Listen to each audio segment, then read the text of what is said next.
नमस्कार दोस्तों, स्वागत है आपका मेरे चैनल पे। आज हम बात करेंगे सुपर इन्वेस्टर चार्ली मंगर के बारे में। जिनको नहीं पता, चार्ली मंगर वॉरेन बफेट के पार्टनर हैं बर्कशायर हैथवे में पिछले 40 साल से और उनके दोस्त हैं पिछले 60 साल से। चार्ली मंगर का जन्म अमेरिका के ओमाहा शहर में हुआ था। वॉरेन बफेट भी वहीं पैदा हुए थे।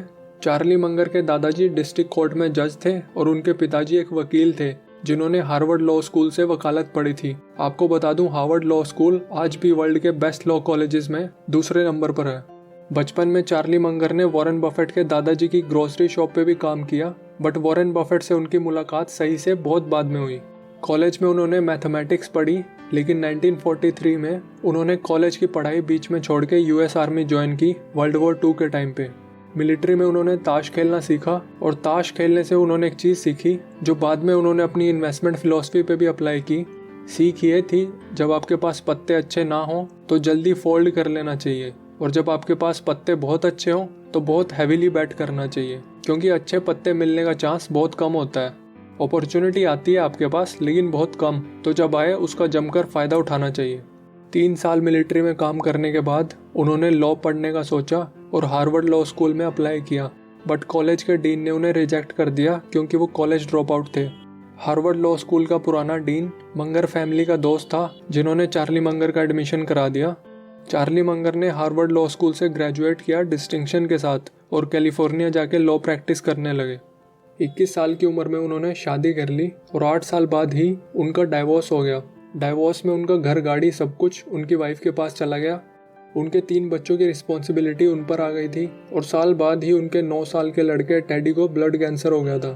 वो अपने दूसरे 2 बच्चों की देखभाल भी करते थे, टेडी को हॉस्पिटल में देखने भी जाते थे, लॉ की प्रैक्टिस भी करते थे और दुख में कैलिफोर्निया की गलियों में पैदल चलते हुए रोते थे। उस टाइम कैंसर का कोई इलाज नहीं था। 1 साल बाद उनके लड़के टेडी की मौत हो गई। चार्ली मंगर फिनेंशियली और इमोशनली टूट गए थे, पर उन्होंने हार नहीं मानी।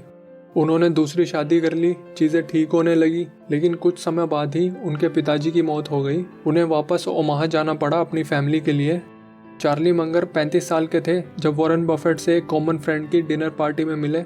वॉरेन बफेट ने चार्ली मंगर को बोला, वकालत हॉबी के तौर पे ठीक है, बट तुम बेहतर कर सकते हो, और उन्हें वैल्यू इन्वेस्टिंग के बारे में बताया। चार्ली मंगर ने लॉ की प्रैक्टिस छोड़कर 38 साल की उम्र में अपनी पार्टनरशिप खोली। पार्टनरशिप आज हेज फंड के नाम से जानी जाती है। वॉरेन बफेट अपनी speech super investors of Graham and Doddsville में बताते हैं, चार्ली मंगर की पार्टनरशिप ने 1962 से 1975 13 साल तक लगातार 19.8% कंपाउंडेड एनुअल रिटर्न दी, और उसी पीरियड के दौरान डाउ जोन्स इंडेक्स ने सिर्फ 5% रिटर्न दी। 1975 में उन्होंने पार्टनरशिप बंद कर दी और कुछ ही टाइम बाद उन्हें कैटरैक्ट की सर्जरी करानी पड़ी, जो फेल हो गई और उन्हें एक आंख से दिखना बंद हो गया, और पेन ख़त्म करने के लिए उन्हें अपनी आंख ही निकलवानी पड़ी। फिर आगे तो आपको पता ही है, 1978 से चार्ली मंगर और वॉरेन बफेट बर्कशायर हैथवे को संभाल रहे हैं। चार्ली मंगर बर्कशायर हैथवे के वाइस चेयरमैन हैं और उनकी नेटवर्थ $2 बिलियन के आसपास है, मतलब 15,000 करोड़ रुपए। चार्ली मंगर को डाइवर्सिफिकेशन ज़्यादा पसंद नहीं है, कुछ एक सिक्योरिटीज़ में ही हैविली इन्वेस्ट करते हैं। ये उन्होंने ताश खेलने से ही सीखा। उन्हें जब कोई अच्छी अपॉर्चुनिटी मिलती है तो बहुत हैविली इन्वेस्ट करते हैं। उनके फैमिली पोर्टफोलियो में भी 3 स्टॉक्स में हैविली इन्वेस्टेड है। चार्ली मंगर ने वॉरेन बफेट की इन्वेस्टमेंट फिलॉसफी बेहतर करने में भी उनकी मदद की है। वॉरेन बफेट बेंजामिन ग्राहम की फिलॉसफी फॉलो करते थे, जैसे कि बहुत सारी average quality business cheap price पे खरीदना। चार्ली मंगर की फिलॉसफी थी सिर्फ कुछ एक good quality business fair price पे खरीदना। एक इंटरव्यू में चार्ली मंगर बताते हैं, इन्वेस्टर का माइंडसेट बिजनेसमैन जैसा होना चाहिए जो पूरा बिजनेस खरीदने का सोच रहा हो। चार्ली मंगर बताते हैं, इन्वेस्टिंग में सक्सेस पाने के लिए आपको 4 सिंपल चीज़ों का ध्यान रखना है। पहला, सिर्फ उस बिजनेस को खरीदने की सोचें जो आपको आसानी से समझ आता हो। अगर बिजनेस सही से समझ नहीं आ रहा तो उसे खरीदने का सोचना भी नहीं। दूसरा, बिजनेस समझ आने के बाद आपको देखना है बिजनेस में कोई ड्यूरेबल कॉम्पिटिटिव एडवांटेज है या नहीं, मतलब कंपनी के पास कुछ ऐसा है जो कॉम्पिटिटर्स के पास ना हो और कॉम्पिटिटर्स उस चीज़ को पा भी नहीं सकते। तीसरा, मैनेजमेंट जो वो बिजनेस चला रही है, क्या वो अपने काम में कुशल और ईमानदार है। अगर बिजनेस अच्छा है बट मैनेजमेंट चोर है तो ये ऐसा हो गया, आपकी एक तिजोरी है जिसमें आपने पैसा डाला हुआ है, बट उसकी चाबी जिसको दी है वो बेईमान है। चौथा, चाहे कितना ही गजब बिजनेस हो, उसकी कीमत इनफाइनाइट नहीं हो सकती।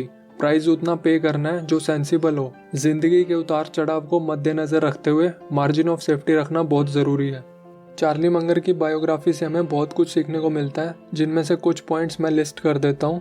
पहला, आपकी पढ़ाई का बैकग्राउंड चाहे कुछ भी हो, आप भी अच्छे इन्वेस्टर बन सकते हैं। चार्ली मंगर लॉयर थे। दूसरा, मुश्किल परिस्थितियों में भी हार नहीं माननी चाहिए। उनकी जिंदगी बर्बाद हो गई थी एक टाइम पे, पर वो आगे बढ़ते रहे।